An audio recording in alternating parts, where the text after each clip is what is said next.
I thought someone was stealing my car until I realised the truth was so much worse.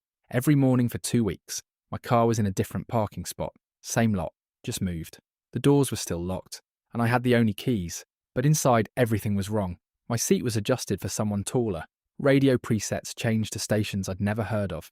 My coffee cup moved from the cup holder to the passenger seat. I installed a GPS tracker and watched the recordings.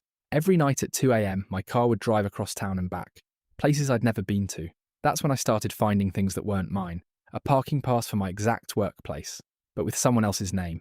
Grocery receipts from my usual store, buying the exact same items I buy. Coffee shop loyalty cards for my regular order. Someone was living my exact life in my car while I slept. The worst part, I checked the employee directory at work. The name on that parking pass? There's no one by that name who works there.